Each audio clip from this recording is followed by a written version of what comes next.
All right, so in today's video, we're going to run through some commonly asked questions on the channel. I haven't done a Q&A like this in a while, so I think it'll be fun. I also hope that you guys get a lot of value out of it to hear like other potential questions that seem to come up a lot and, the answers specifically to them. So if you do have a question for, a future Q&A, drop it on this video here because I'll come back to this video if I decide to do another Q&A in the future. Also, give me some feedback. Give it a like, obviously, if you appreciate this video and you like it. Let me know down in the comments, too, if you like this type of video and you want to see more like this. And if enough people like it, I'll do more. So Soda says, I've heard Amazon dropshipping stores survive no longer than 5 to 6 months nowadays. Is that true? So it depends on what you're doing. If you're doing retail dropshipping or wholesale dropshipping, obviously retail dropshipping on Amazon or eBay is not allowed anymore. If you're doing retail dropshipping on Amazon, you can get away with it if you're using obscure suppliers and you're smart about it. But regardless, the goal shouldn't be, whether it's on Amazon or eBay or, obviously Facebook Marketplace, you can get away with it now. The goal should never be like, let me see how long I can get away with it. Do you think I can get away with retail dropshipping for 6 months or a year or 3 years, right? That should never be the goal. The goal of retail dropshipping is to get your feet wet, learn how the business model works on the platform, make some initial money so that you can obviously put that money into products to cash flow your wholesale dropshipping business. And there's many ways to, kind of approach it. One of the ways that I teach specifically is to use the successful retail products to then piggyback off of those same products and find them from wholesale suppliers. That's one way to do it. But regardless, like however you approach it, the goal should never be to long-term like retail dropship on any of these platforms, unless it's Facebook Marketplace right now. What the goal should be is to use retail dropshipping to get your feet wet, build some initial capital, and then slowly move that transition into wholesale dropshipping anyway. But that is a good question. Joe says, what about messaging the customer and trying to arrange payment through PayPal or something? So he's referring to Facebook Marketplace. That works if you don't have the shipping option. It also works if specific buyers on Facebook Marketplace don't have the buy button or their buy button's grayed out. That's typically what I'll do. I don't just say like, hey, send PayPal to this email. What I'll do is I'll send them the PayPal me link. So you go into your account, you go into like request money on PayPal, and then you can send them the direct link. So it's so much easier for them to just click the link and send the money rather than like initiate the transaction to somebody's email that they're unsure of. Okay. And obviously also helps conversions if that PayPal matches up with your profile picture and your profile name. It's going to increase conversions and make it, make the customer trust you a lot easier.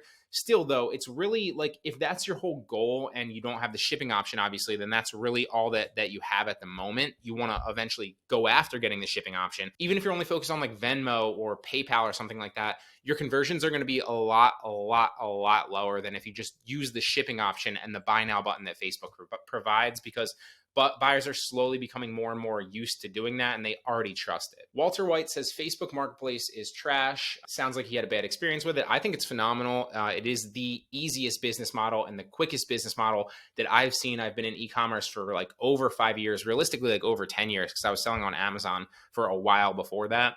And it is literally the easiest to scale and the most beginner friendly. So I recommend it to everybody. But if you had a bad experience, pick something else. There's a lot of businesses out there that you can start. So iMatic says, my account is currently suspended for a tracking issue and he'd love for my input on that. So with there's a few different metrics when you're dropshipping on Amazon that can really affect your account, especially when you're dropshipping. One of them is valid tracking rate. So if you're not getting solid tracking numbers from your supplier and then inputting them in there, or if you're dropshipping from like overseas or a place that's going to give you long shipping times and you need to use like fake tracking numbers, Amazon's kind of gotten smart to that. And so they use this metric called valid tracking rate to measure, how many of your tracking numbers are actually validly going to the customers. And you need to keep that above 95% at all times, right? So they'll let you slip a little bit underneath that, but if you stay underneath it for too long and you don't bring it back up, they will suspend your account for that specific issue. Now, I've lost my Amazon account and had it suspended twice for valid tracking rate. It's really easy to get back. All they want you to do with any Amazon suspension is just own up to the problem. So they want you to own the problem. They don't want you to run from it. They also want you to, explain to them what you're doing immediately to address the issue to fix it and why it will never happen again. If you do all three of those things, you own the problem, you tell them what you're immediately doing to fix it, and you tell them what, the long-term changes to your business so that it never happens again in the future, they always, always, always, in my experience at least, and this isn't just on my account, I've helped other people, with suspensions in the past as well. They always seem to, be really lenient there and bring your account back as long as you do those three things. Okay. Now, one thing that I will, little caveat here that could be helpful that I actually learned like by doing it is like, one thing that threw me for a loop in the beginning is like I would get, for example, like a UPS tracking number from a legitimate supplier, and I'd input that in as UPS ground or something like that in the back end of Amazon, and I still wouldn't get like that. That still would end up being not a valid tracking number, and the reason being is I didn't take it one step further and check that. I just assumed like every UPS number was ground and every FedEx number was FedEx ground. But you have to pick the subcategory under that carrier correct as well, right? So if you go and you take that UPS tracking number and go into like track UPS and track it on UPS.com, you might find out that it's like SurePost or something like that, or like they have like weird names for it. It's like FedEx SurePost, like FedEx 2-day delivery. It could be like USPS priority mail and not USPS ground, right? And so if you're getting a USPS priority mail tracking number and you're putting it in as USPS ground, it's not gonna match up, and you still won't get that in your valid tracking rate. So make sure that you're not only putting in the right carrier, but the right specific, I guess what's the word, like the specific shipping information. And you can find that by going to whatever website it is, USPS or literally any of them, right? And figuring out which specific, shipping. I don't even know what to call it, whatever shipping usage they're using. I don't even know what the word is, but you get the picture. And if you don't, just ask ask another clarifying question below, and I'd love to help you out with it. So Rocky says they have something that they're getting an error message on Facebook Marketplace. They hope I can help. They Googled it and they're super confused. When they go to list an item for sale, they get an error message that says something went wrong. We're having trouble processing your request. They've done pretty much everything. They've cleared the cache and it's still doing that. So they can't list items. So two things there. Make sure that you're actually unable to list items, because that has happened to me and my VAs in the past where like they've gone to list something and they get like the error screen. Not all the time, but it has happened. But like that product still actually was listed even though it went to the error screen. So check in your latest listings that product actually wasn't listed and it just like looks like it wasn't.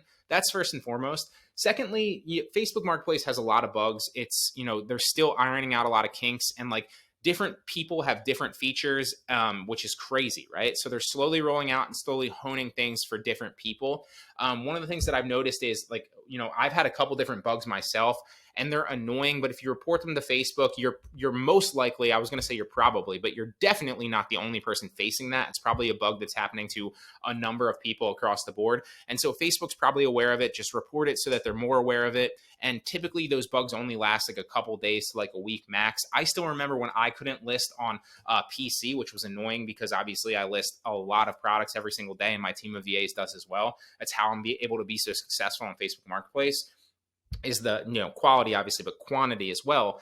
And so that was so annoying that week. We had to use like an emulator to do it, and it was such a process. But hopefully it's temporary. I would say just report it. It's probably just a temporary issue, and just keep checking it daily. But definitely make sure that it's not just like the error screen coming up, and that it could potentially still be listing, because I have seen that error on my end before as well, and it even looked like an error, but then when you checked your listings, the listings were actually still being listed. So sorry you're dealing with that, man. I know it's frustrating, but they are ironing out the kinks and they're getting better every single day. All right, so the next person says, should I drop ship Walmart to Etsy? No, you shouldn't. You shouldn't drop any retail site to Etsy, or I mean, you could technically do like if you have like an agreement, but to put like a blanket statement on it, do not do that. You're going to get your account suspended, and it's going to happen super quickly. Okay. There's a right way to dropship on Etsy, and there's a wrong way to dropship on Etsy. The right way is long-term, it's sustainable, and it's pretty much 100% automated once you set it up. And the wrong way will get you suspended very, very quickly. Okay. So I will drop the video to how to set up a fully automated Etsy dropshipping store. I did an entire tutorial on my main channel. I'll drop that video at the bottom of the description if you want to check it out. Watch that video. It'll help you out, but definitely don't do Walmart to Etsy. Don't do Amazon to Etsy. Don't do any of those.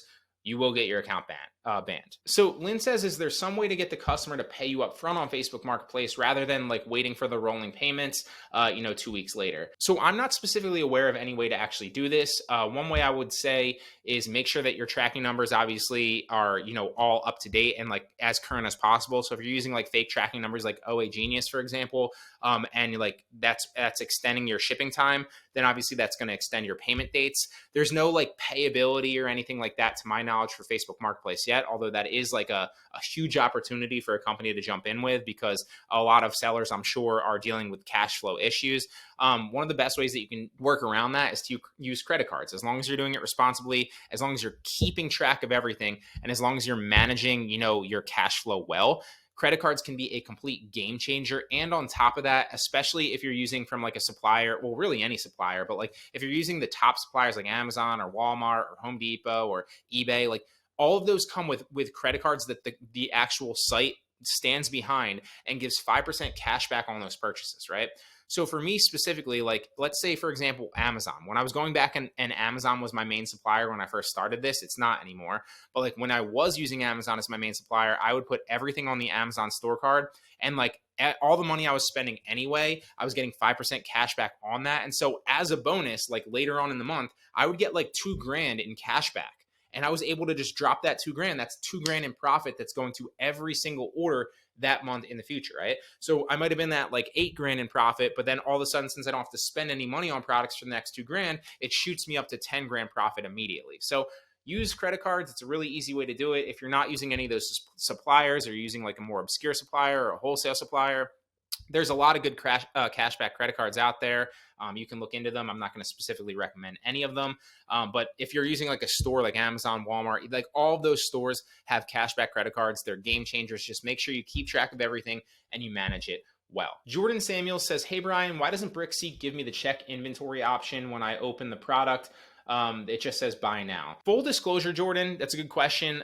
This Brickseek is a software that helps you do retail arbitrage or online arbitrage, specifically from Walmart and some other stores, but mainly Walmart. Okay. So I used to use Brickseek a lot back in the day. I don't do retail arbitrage and I don't do online arbitrage anymore. I used to do it a lot until I kind of discovered dropshipping, and I figured out that dropshipping is such a better business model than those, right? So I don't do a lot of retail arbitrage anymore. And I honestly haven't looked at Brickseek in over a year probably. So I couldn't tell you, to be perfectly honest. Maybe just message them, or that what most likely happened is like the interface or the website changed and it's probably in like a different portion of when you click. So just click around, look around. I wish I had more insight for you. I'm just trying to be honest. I don't really use it anymore. So Shandon Raju, I'm sorry if I butchered that name, says, hey, Bryan, can you please let me know if I can sell on the US Facebook Marketplace from Sri Lanka or any other South Asian country? I'm honestly not sure. I'm sure that you can, if you obviously have Facebook. I would just check to see if Marketplace is enabled for you and if you have the shipping option. If you don't have the shipping option from your country, then, they're slowly rolling it out to more and more countries. I think it's obviously like in the UK, Canada, Australia, and probably some other European countries. So it's slowly kind of going out to more and more people as they beta test it and they, get better at it. I would assume that it's probably coming to your country in the future. I don't know when that date is. But for the time being, the best solution for you is just set up a shop, right? You can set up a shop and operate a Facebook shop from anywhere and then connect that Facebook shop into the US marketplace, okay? So that's your best bet. Look into that. But I'm not specifically sure about personal marketplace from any specific country other than the US or Canada or UK or Australia, because those are the ones that I know about. So this is a good one. Trending TikTok videos says, I've wanted to list as many as possible, but a lot of people seem, and they're referring to Facebook Marketplace here, but a lot of people seem to recommend only 1 to 3 listings a day. Do you know why people would recommend 1 to 3 products a day? And honestly, I really don't know. My best guess is fear. A lot of people are out there, especially with like a lot of the suspensions going on Facebook and a lot of the bugs and issues. A lot of people are worried about little things kind of ticking off the algorithm. And so I could understand like why people wouldn't want to list, as many as possible, right? But Facebook literally tells you you're allowed to list 150 a day on personal marketplace, right? Up to 150. And there's no limit on shops. Why would they tell you you can list 150 a day and then not honor that and be like, so, we're going to tell people that they're able to list 150 a day on Facebook Marketplace, but like, we're really only going to let them list 30 a day. And if they go over that 30, even though we told them 150, we're going to bet no, of course not. You're allowed to list up to 150. Now, I would say, just like any platform, like eBay, for example, if you hop on eBay and there's like bulk tools for eBay dropshipping that will let you just like upload 50,000 products a day, like that's going to be a major red flag, right? So just the same with eBay, like you don't want to hop in if you're brand new and list like thousands of products.